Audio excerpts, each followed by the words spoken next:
Assalamualaikum warahmatullahi wabarakatuh.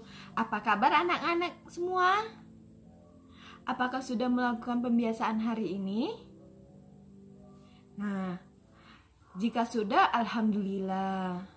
Hari ini kita akan mempelajari tematik IPS. Sebelum belajar, marilah kita berdoa terlebih dahulu. Bismillahirrahmanirrahim. Raditu billahi rabba wa bil islami dina wa bil muhammadi nabiyyan wa rasulah. Rabbi zidni ilman wa zukni fahman. Amin. Nah, tetap semangat belajarnya ya, Nak. Kita masuk ke pembelajaran kita hari ini, jenis usaha dengan mengolah sumber daya alam. Untuk memenuhi kebutuhan hidup, masyarakat melakukan berbagai usaha, berbagai kegiatan dan jenis usaha di masyarakat, yaitu mengolah sumber daya alam yang ada di lingkungan. Kegiatan ekonomi yang ada di Indonesia. 1. Pertanian. Indonesia dikatakan negara agraris karena sebagian penduduknya memiliki mata pencarian petani dan bercocok tanam. Pertanian adalah kegiatan pemanfaatan sumber daya hayati berasal dari makhluk hidup yang dilakukan manusia untuk menghasilkan bahan pangan, bahan baku industri atau sumber energi, serta untuk mengelola lingkungan hidupnya di suatu lahan yang telah disiapkan dalam ukuran kecil. Hasil pertanian antara lain berupa padi, sayur-sayuran, jagung, buah-buahan, dan umbi-umbian. Berikutnya, perkebunan. Perkebunan adalah sistem pertanian dalam ukuran yang besar, di mana hasilnya nanti akan diperdagangkan. Biasanya, perkebunan dikhususkan untuk tanaman keras atau tanaman yang mampu hidup dalam jangka panjang, dengan waktu penanaman yang relatif lama atau kurang setahun hingga tahunan. Tanaman yang ditanami bukanlah tanaman yang menjadi makanan pokok maupun sayuran. Contoh dari perkebunan adalah perkebunan karet, perkebunan kelapa sawit, perkebunan tebu, perkebunan teh, dan sebagainya. Nah, berikut ini adalah contoh perkebunan teh. Perkebunan teh biasanya kita jumpai di daerah pegunungan. Selanjutnya, perkebunan kelapa sawit. Perkebunan kelapa sawit ini sering kita jumpai di daerah Sumatera Utara. Dan yang ketiga adalah perkebunan karet. Nah, itulah 3 contoh perkebunan yang Ustazah berikan. Ada perkebunan teh, perkebunan kelapa sawit, dan perkebunan karet. Selanjutnya kita masuk ke contoh pertanian. Yang pertama adalah pertanian padi. Pertanian padi sangat dibutuhkan oleh makhluk hidup sebagai bahan pangan. Yang kedua adalah pertanian jagung. Yang ketiga adalah pertanian sayur. Sekarang kita dapat melakukan usaha penanaman pada lahan sempit, misalnya dengan cara hidroponik atau penanaman dengan media air, atau vertikultur, cara bercocok tanam dengan menempatkan media tanam dalam wadah yang disusun secara vertikal. Jadi, walaupun kita memiliki tanah yang sempit, kita bisa menggunakan lahan tersebut untuk bercocok tanam. Jenis kegiatan ekonomi yang kedua adalah peternakan. Peternakan adalah usaha membudidaya hewan yang dimanfaatkan secara langsung untuk dikonsumsi atau diolah menjadi bahan baku. Misalnya, bebek dan ayam dipelihara untuk dimanfaatkan daging atau telurnya. Nah, bebek dan ayam itu kita manfaatkan daging dan telurnya. Berikut ini hewan ternak lainnya. Sapi dan kambing dimanfaatkan daging dan kulitnya, sementara hewan ternak domba dimanfaatkan bulunya. Selain itu, ada juga peternakan ulat sutra. Kepompong ulat sutra dapat menghasilkan serat bahan baku kain sutra. Jenis kegiatan ekonomi yang ketiga adalah perikanan. Perikanan adalah usaha penangkapan dan pembudidaya berbagai jenis hewan perairan. Usaha perikanan dapat dilakukan di darat dan di laut. Pengelompokan usaha perikanan adalah sebagai berikut. A. Perikanan darat.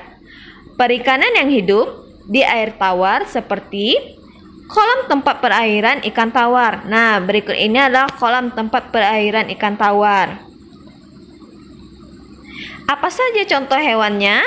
Yang pertama, ikan lele, ikan gurami, ikan nila, dan ikan mas.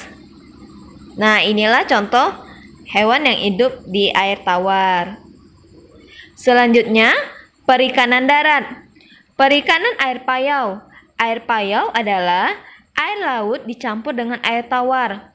Contoh perikanan air payau adalah tempat perikanan air payau yang berada di pesisir laut. Seperti inilah gambar tempat perikanan air payau. Apa saja contoh hewan yang hidup di air payau?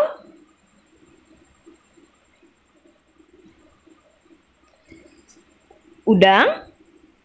Udang termasuk hewan yang hidup di air payau yang berada di pesisir laut.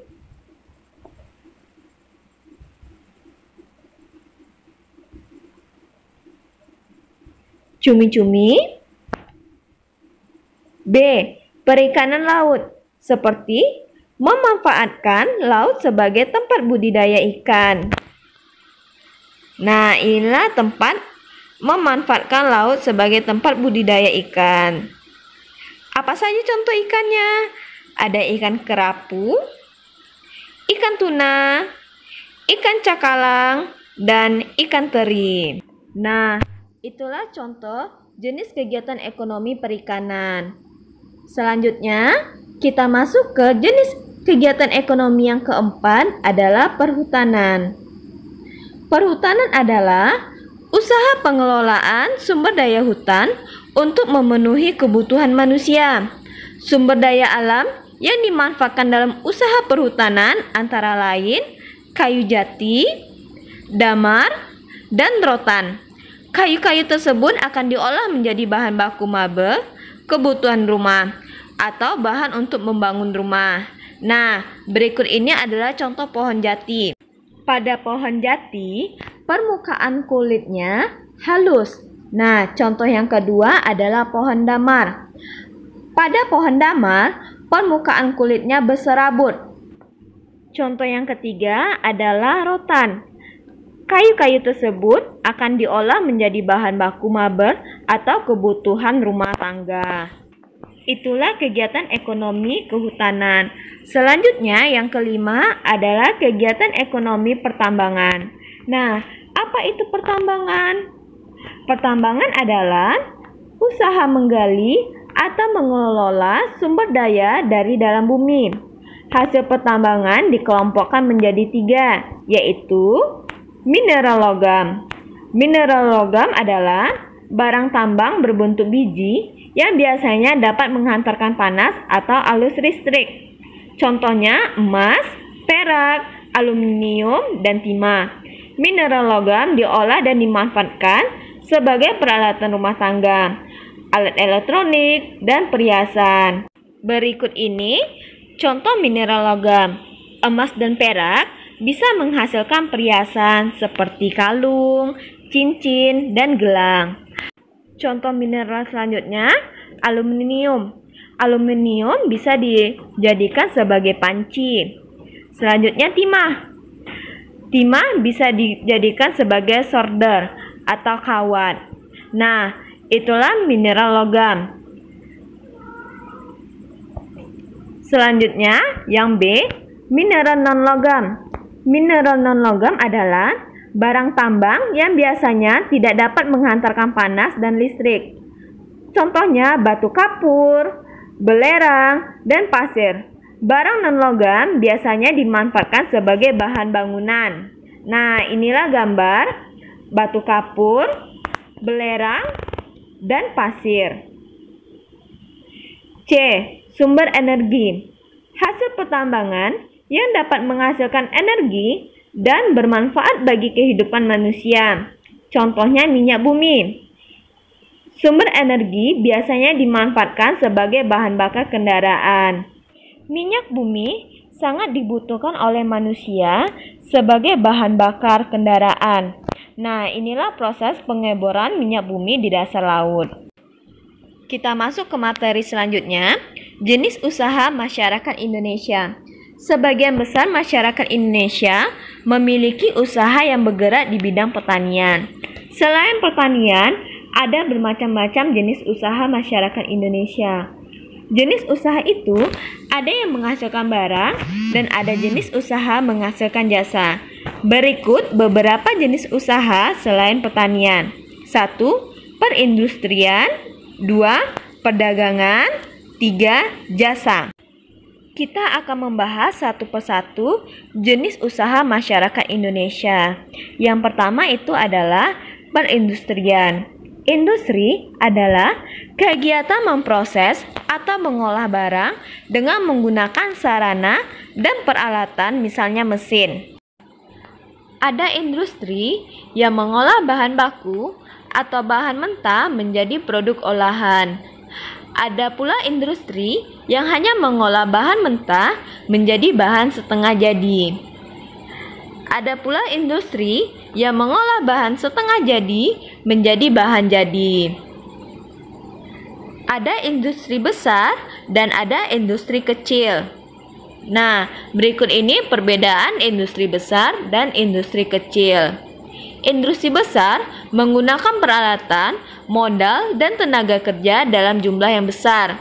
Sedangkan industri kecil menggunakan peralatan, modal, dan tenaga kerja dalam jumlah lebih kecil.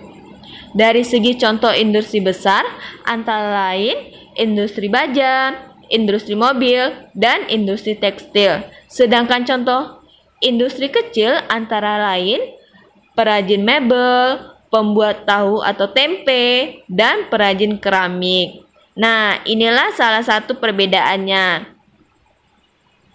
Perajin mebel sama industri mobil. Ada industri besar dan ada industri kecil. Yang kedua adalah perdagangan. Apa itu perdagangan? Perdagangan adalah semua hal yang berhubungan dengan kegiatan jual beli. Dalam perdagangan ada perpindahan hak milik. Perdagangan membeli barang atau jasa dari suatu tempat pada waktu tertentu, kemudian menjualnya ke tempat lain dengan tujuan memperoleh keuntungan. Tanpa adanya perdagangan, setiap orang harus memproduksi sendiri segala kebutuhan hidupnya. Dengan adanya perdagangan, produsen menjual hasil produksinya pada konsumen. Barang-barang yang diperdagangkan antara lain bahan makanan, pakaian, hewan, barang elektronik, kendaraan bermotor, dan sebagainya. Nah, itulah contoh kegiatan jual beli di pasar. Yang ketiga adalah jasa. Apa itu jasa? Jasa adalah segala aktivitas atau manfaat yang ditawarkan kepada orang lain atau konsumen, meskipun tidak menghasilkan barang, seperti misalnya industri konveksi menghasilkan pakaian. Nah, pada jasa itu, usaha jasa memberikan pelayanan kepada konsumen. Contoh pekerjaan yang menjual jasa adalah guru, pengencara, dokter, montir mobil, jasa keuangan, pemandu wisata, dan sebagainya. Berikut ini gambar pekerjaan yang menjual jasa. Nah, itulah video pembelajaran kita hari ini. Untuk lebih memahaminya lagi, Anda bisa mengerjakan penilaian harian yang ada di bawah ini. Tetap semangat belajarnya, semangat ibadahnya, dan jaga kesehatannya. Sampai jumpa di pertemuan selanjutnya. Ustazah akhiri dengan mengucapkan hamdalah. Alhamdulillahirabbil alamin. Assalamualaikum warahmatullahi wabarakatuh.